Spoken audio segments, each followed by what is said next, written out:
हर खबर पर होगी आपकी पकड़। डाउनलोड कीजिए एबीपी लाइव ऐप।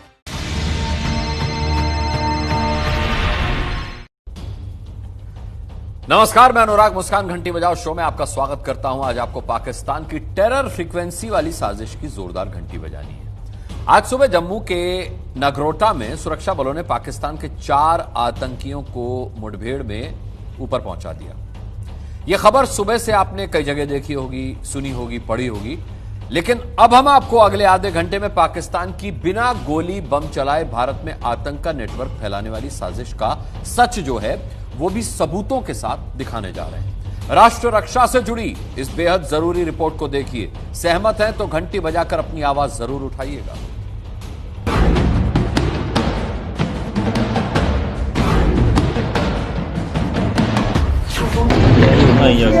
तारीख 19 नवंबर, जगह नगरोटा जम्मू, और सुबह 6 धमाकों में 3 घंटे के भीतर 4 आतंकवादी ढेर कर दिए गए। गुरुवार सुबह इसी टोल प्लाजा के पास पाकिस्तान के 4 आतंकियों को मौत के घाट उतारा गया। हर आतंकी के पास से 3 बड़े हथियार और 1 छोटा हथियार मिला है। इसके अलावा चाइनीज ग्रेनेड और कुछ AK-47 राइफल्स भी आतंकियों के पास से मिली है। इस ट्रक में सवार होकर ये लोग कश्मीर जाने की फिराक में थे और ये वो चावल हैं जिनका जो है सहारा लेकर, जिनकी कैविटी बनाकर यहाँ जो है आतंकी इस ट्रक में बैठे थे। मंशा थी श्रीनगर जाने की। 4 पाकिस्तानी आतंकियों को मार गिराया गया है। आप देखिए, ये दीवार गवाह है उस चीज की। जिस वक्त नगरोटा में पाकिस्तानी आतंक का ट्रक भारत ने हवा में टांग दिया था, ट्रक के अंदर जो भी छुपा है, तब नगरोटा से 10 घंटे की दूरी पर प्रधानमंत्री नरेंद्र मोदी वीडियो कॉन्फ्रेंसिंग के जरिए बेंगलुरु टेक समिट का उद्घाटन करते हुए कह रहे थे, technology is setting the pace for the defence sector to evolve. Earlier wars were determined by who had better horses and elephants. Then came the era of firepower. Now, technology is playing a very important role in global conflicts. Truck के अंदर जो भी छुपा है। देश की रक्षा में अब सबसे बड़ा आधार टेक्नोलॉजी ही है। सबूत है नगरोटा में आतंकियों के ट्रक की एक तस्वीर और इस ट्रक से कुछ दूरी पर खड़ा सुरक्षा बलों का कमांड व्हीकल, जहां नजर आते हैं मुकेश सिंह, जम्मू जोन के IG पुलिस, जो कहते दिखते हैं, ट्रक के अंदर जो भी छुपा है हथियार डाल के हाथ ऊपर करके बाहर आ जाए, आपको कोई नुकसान नहीं होगा। ट्रक के अंदर जो भी छुपा है आप हथियार डाल के बाहर आ जाए, आपको कोई नुकसान नहीं होगा। ट्रक के अंदर जो भी छुपा है। आतंकियों को आखिरी बार सरेंडर करने की यह अपील जिस कमांड व्हीकल से की गई थी, उसी से पूरे ऑपरेशन पर भी निगरानी रखी जा रही थी। ये बात ABP न्यूज को जम्मू के IG पुलिस मुकेश सिंह ने खुद बताई। ने जो फोर्सेस वहाँ पे तैनात थे उनको गाइड कर रहे थे। अगर कमांड व्हीकल की आप बात पूछें तो उस पर एक ऊपर PTZ कैमरा रहता है और उस पर माइक भी रहता है, जिसके ज़रिए से हम लोगों को एड्रेस कर सकते हैं। तो एक बहुत ही सुनियोजित तरीके से इसको मॉनिटर किया गया, इस पर ध्यान दिया गया और कंटिन्यूसली हम अपने अफसरों के साथ, अपने जवानों के साथ वार्तालाप में थे। जिस तरह टेक्नोलॉजी के इस्तेमाल से आतंकियों को घेरकर मुठभेड़ में सुरक्षा बलों ने मार गिराया, लेकिन पाकिस्तानी हथियार, चीन के बम, पाकिस्तान की दवाई की गोलियां, पाकिस्तानी इंजेक्शन तक लेकर आए आतंकवादी पाकिस्तान के मोबाइल नेटवर्क से मुठभेड़ के वक्त मदद नहीं पा सके, क्योंकि 5 अगस्त 2019 से पूरे जम्मू कश्मीर में हाई स्पीड इंटरनेट पर पाबंदी है। हाई स्पीड इंटरनेट का इस्तेमाल पाकिस्तान आतंकियों से जम्मू कश्मीर में नेटवर्क साधने में करता आया था। इस बारे में गृह मंत्री अमित शाह संसद तक में बता चुके हैं। जहाँ तक इंटरनेट सेवाओं को लागू करने का सवाल है, जब देश की सुरक्षा का सवाल है, कश्मीर घाटी के और जम्मू के नागरिकों की सुरक्षा का सवाल है और आतंकवाद के खिलाफ की लड़ाई का सवाल है, तब हमें कहीं ना कहीं प्रायोरिटी तय करनी पड़ती है। इसीलिए अब जम्मू कश्मीर में आतंकियों की घुसपैठ कराने के बाद उनसे आतंक का कम्युनिकेशन बैठाने में फेल हो रहे पाकिस्तान ने बॉर्डर से जुड़े इलाकों में पीओके के भीतर आतंक का टावर खड़ा करने की प्लानिंग की है। खुफिया सूत्रों ने एबीपी न्यूज को बताया है कि पाकिस्तान की इमरान खान सरकार ने जम्मू कश्मीर में सीमा पर जिन 38 लोकेशंस को चुना है, या तो वो घुसपैठ के पारंपरिक रूट हैं या फिर वहां सक्रिय आतंकियों की संख्या बहुत अधिक है। इन मोबाइल टावरों के शुरू होते ही पाकिस्तान जहां एक तरफ प्रदेश में सक्रिय अपने आतंकियों से बिना किसी बंदिश के बात कर सकता है, वहीं किसी आपातकालीन स्थिति जैसे मुठभेड़ या आतंकी हमले में अपने आतंकियों को लास्ट मिनट ऑर्डर भी दे सकता है। और इस साजिश के लिए इन तस्वीरों को समझ कर देखिए। पाकिस्तान के कब्जे वाले कश्मीर में बॉर्डर से सटे इलाकों में दावा है कुछ इसी तरह SCO यानी स्पेशल कम्युनिकेशन ऑर्गेनाइजेशन काम कर रही है। SCO पाकिस्तान की दूर संचार कंपनी है जो बॉर्डर के पास ऐसी जगहों पर मोबाइल टावर लगा रही है जिसका इस्तेमाल इंटरनेट पाबंदी वाले जम्मू कश्मीर में आतंकवादी पाकिस्तान के लिए कर सके। जैसे बॉर्डर से अगर 20-30 किलोमीटर या 50 किलोमीटर भी अंदर चला गया सिग्नल उसका, तो इसका मतलब हमारे इधर से अगर आप देख लीजिए रामगढ़ से अंदर आप 100 किलोमीटर लगा लीजिए कहाँ तक सिग्नल गया, तो आराम से जो है वो टेररिस्ट जो है मिलिटेंट जो है वो इस्तेमाल करता रहेगा उसको, और वो कम्युनिकेशन में रहेगा अपने हैंडलर्स के, उसको प्रॉब्लम नहीं रहेगी, उसको गाइडेंस भी वहां से मिलती रहेगी। ये सबसे बड़ी चुनौती है। इन तस्वीरों को याद करिए, 2 दिन पहले जम्मू कश्मीर के उरी में पाकिस्तानी गोलाबारी में जिंदा बचे पाकिस्तानी बम को भारतीय जवानों ने डिफ्यूज किया था। ये बात सब जानते हैं कि पाकिस्तान युद्ध विराम का उल्लंघन ही आतंकियों की घुसपैठ कराने के लिए करता है।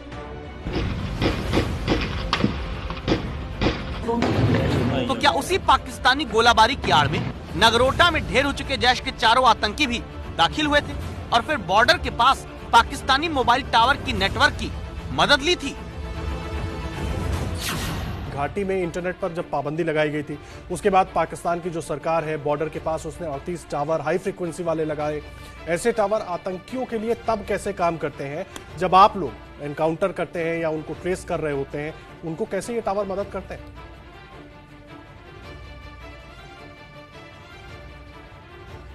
देखिए, टावर की मदद तो मेरे ख्याल से इन्फिल्ट्रेशन के दौरान होती होगी, इस पे मैं बहुत ज़्यादा अभी टिप्पणी नहीं कर सकता। ये सब तफ्तीश का मामला है और जैसे जैसे तफ्तीश आगे बढ़ेगी और भी हो सकता है खुलासे हों। सुरक्षा बलों को और सुरक्षा एजेंसियों को इस बात की जांच करना बहुत जरूरी इसलिए है क्योंकि संवाददाता अजय बाचलू ने इस इन्वेस्टिगेशन के दौरान खुद पाया कि पाकिस्तान से सटी भारतीय सीमा के पास भारत के इलाके में पाकिस्तानी मोबाइल कंपनियों का नेटवर्क काम कर रहा है। देखिए इस मोबाइल को जो भारतीय सीमा में है, लेकिन इस पर यू फोन का नेटवर्क आ रहा है जो पाकिस्तानी सेल्यूलर सर्विस प्रोवाइडर है। भारतीय सीमा के भीतर मोबाइल पर जैज नाम की पाकिस्तानी मोबाइल नेटवर्क और इंटरनेट सर्विस प्रोवाइडर का नेटवर्क भी दिखता है। जोग नाम की चाइनीज कंपनी का भी नेटवर्क भारत में सीमा के पास दिखता है जो पाकिस्तान में मोबाइल डेटा नेटवर्क ऑपरेटर है।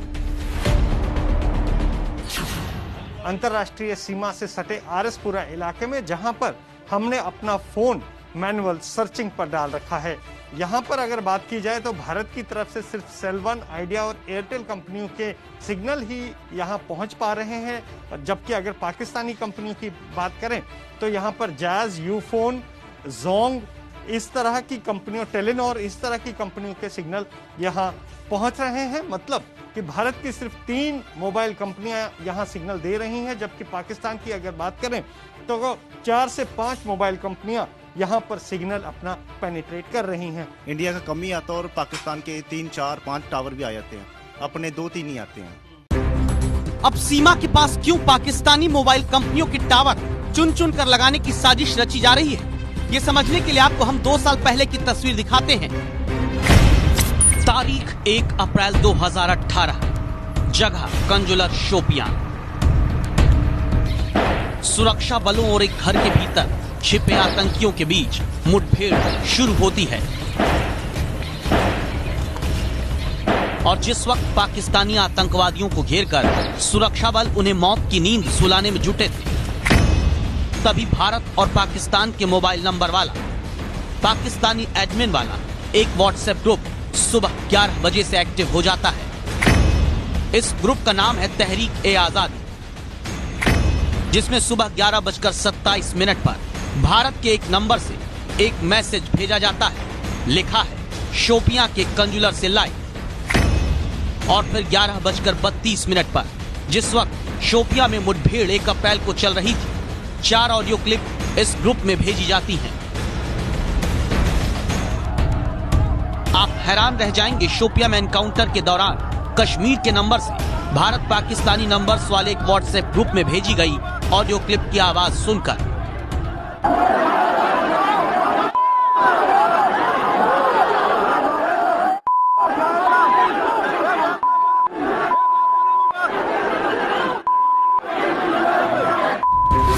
जैसे पहले घाटी में इंटरनेट पर पाबंदी न होने पर मुठभेड़ के दौरान सुरक्षा बलों पर ही पत्थर फेंकने वाले पत्थरबाजों को पाकिस्तान ही व्हाट्सएप के जरिए संदेश भेजकर पहुंचवाता था।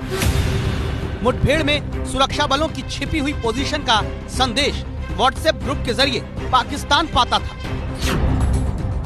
लेकिन आर्टिकल 370 हटाने के बाद से जम्मू कश्मीर में हाई स्पीड इंटरनेट पर पाबंदी लगी तो घुसपैठ में आतंकियों की मदद करने और एनकाउंटर में मदद पहुंचाने में पाकिस्तान फेल होने लगा और इसीलिए उसने पाकिस्तान के कब्जे वाले कश्मीर में चुनिंदा जगहों पर अपने मोबाइल टावर लगाने की प्लानिंग की। खुफिया एजेंसियों का दावा है कि एससीओ ने जम्मू कश्मीर के अंदरूनी इलाके में मोबाइल सिग्नल पहुंचाने के मकसद से सीमा पर 17 जगहों पर मौजूद जीएसएम टावरों की मरम्मत का सुझाव दिया है। इसके साथ ही एससीओ ने सीमा पर मौजूद 30 टावरों का उपयोग कर इस काम के लिए इस्तेमाल करने का भी प्रस्ताव भेजा है। अब सवाल उठता है कि क्या ऐसे मोबाइल नेटवर्क के टावर कोई देश ऐसे सीमा के पास लगा सकता है जिसके नेटवर्क की तरंगे दूसरे देश में काम करें और आतंक फैलाने के काम आए, और इन्हें रोकने के लिए क्या करना चाहिए?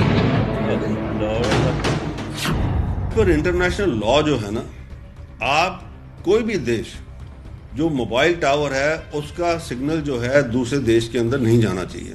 This is international law. अब ये लॉ उन लोगों के लिए होता है जो लॉ फॉलो करें।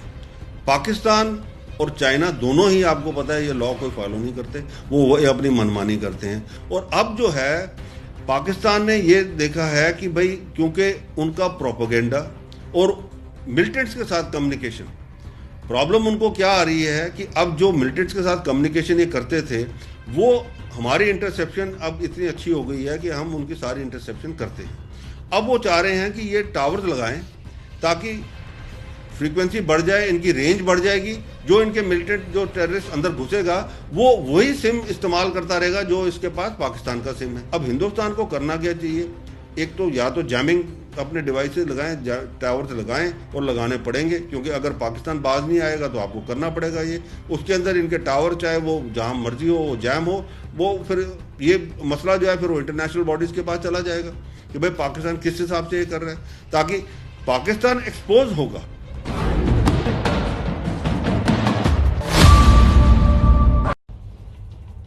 एबीपी न्यूज संवाददाता अजय बाचलू जो हैं वो इसके बाद आगे बढ़े जम्मू के पास बॉर्डर के दूसरे इलाकों में, जहां जानते हैं उन्हें क्या पता चला।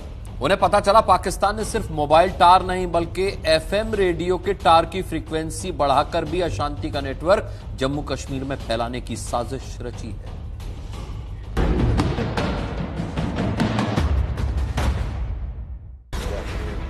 जम्मू कश्मीर में पाकिस्तान की सीमा से सटे हुए इलाकों में अचानक लोगों को रेडियो पर पाकिस्तानी एफएम चैनल की आवाज बहुत साफ सुनाई देने लगी। जम्मू कश्मीर में इंटरनेट पाबंदी और अब इंटरनेट पाबंदी खत्म होने के बीच जम्मू कश्मीर के सीमावर्ती इलाकों में रेडियो पर पाकिस्तानी एफएम चैनल की आवाजें साफ आने के पीछे क्या कोई साजिश है? इसका सच पता करने के लिए जम्मू में पाकिस्तानी सीमा से सटे आरएसपुरा सेक्टर में संवाददाता अजय बाचलू अपनी कार में निकलते हैं। जब वो एफएम चैनल लगाते हैं तो भारतीय एफएम चैनल के बीच पाकिस्तानी एफएम चैनल जम्मू में पाकिस्तानी सीमा से सटे इलाकों में सुनाई देने लगता है। नौजवान बॉलर्स के साथ ऑस्ट्रेलिया में खेलना आसान नहीं था। दोनों टेस्ट मैचेस के तीनों शोबों में नाकाम रहे। कप्तान अजहर अली का एतराफ, कहा ऑस्ट्रेलिया ने बहुत अच्छी क्रिकेट खेली, सीरीज से बहुत सी अच्छी चीजें। उससे सवाल, जिस लेंथ पर बॉल कराने का कहा वहाँ बॉल क्यों न करवाई। क्या ये सिर्फ जम्मू में सुनाई दे रहा है या जम्मू कश्मीर में पाकिस्तान की सीमा से लगे गाँवों तक? आरएसपुरा सेक्टर में बॉर्डर से सटे हुए जम्मू के इस गाँव में पता चला जम्मू कश्मीर में इंटरनेट पाबंदी के दौरान जब व्हाट्सएप, ईमेल, फेसबुक, यूट्यूब से अफवाहें फैलाने में पाकिस्तान नाकामयाब हुआ तो पाकिस्तान ने जम्मू कश्मीर में झूठी अफवाहें फैलाने के लिए पाकिस्तानी एफएम चैनल का सहारा लिया है। जम्मू कश्मीर में इंटरनेट सेवाएं बंद होने के बाद अब पाकिस्तान रेडियो के जरिए जम्मू कश्मीर में अपना प्रोपेगेंडा फैला रहा है। आलम यह है कि अब न सिर्फ जम्मू कश्मीर में सीमा से सटे गांवों में बल्कि जम्मू शहर तक पाकिस्तान ने अपने कुछ एफएम स्टेशंस के सिग्नल बढ़ा दिए हैं और इन्हीं के जरिए वो अब अपने प्रोपेगेंडा को अंजाम दे रहा है। हम इस समय जम्मू के आरएसपुरा सेक्टर में हैं, जहां पर आप सियालकोट समेत लाहौर के कई एफएम स्टेशन सुन सकते हैं। अजय बाचलुक को पाकिस्तानी बॉर्डर के पास मौजूद भारत के इस गाँव के लोगों ने बताया कि किस तरह से झूठे दावे पाकिस्तानी एफएम चैनल पर भारत के लोगों को सुनाए जा रहे हैं। जो पाकिस्तान जहर उगलता है तो हमारे देश में सिख और जो हमारे जो हिंदू भाई हैं इनमें आपस में टकराव के लिए तो बहुत ज्यादा जहर उगलता है पाकिस्तान। क्या बोलता है? कश्मीर के ऊपर तो बहुत कुछ बोलता है ना, बहुत बोलता है कि कश्मीर में ना तो लोगों को नमाज पढ़ने देते हैं, ना कुछ ना बाहर निकलने देते हैं। तो एक एक घर के बाहर 25-25 जवान है जो खड़े कर रखे हैं, तो लोगों को तो बाहर निकलना मुश्किल हो गया। पीओके में पाकिस्तान ने दरअसल 35 करोड़ रुपए खर्च करके रेडियो ट्रांसमिशन टावर लगवाए हैं। आईएसआई के कहने पर ही पीओके के सीमावर्ती इलाकों में रेडियो ट्रांसमिशन टावर लगे थे। पाकिस्तान ने पीओके के कोटली, मीरपुर और मुजफ्फराबाद में अपने रेडियो स्टेशन बनाए हैं। संवाददाता अजय बाचलू को पड़ताल में पता चला कि पाकिस्तान अपने एफएम चैनल की फ्रीक्वेंसी बॉर्डर के पास बढ़ाकर रेडियो के जरिए भारत के लोगों को कश्मीर में ज्यादती की झूठी हेडलाइन सुनवाता है। मनोरंजन के नाम पर गाने सुनवाने के दौरान भारत विरोधी पैरोडी सुनवाता है। कश्मीर में मुस्लिमों को नमाज पढ़ने से रोकने की झूठी कहानियां सुनवाता है। लोकप्रिय गानों के बीच में भारतीय सेना के खिलाफ प्रोपेगेंडा फैलाता है।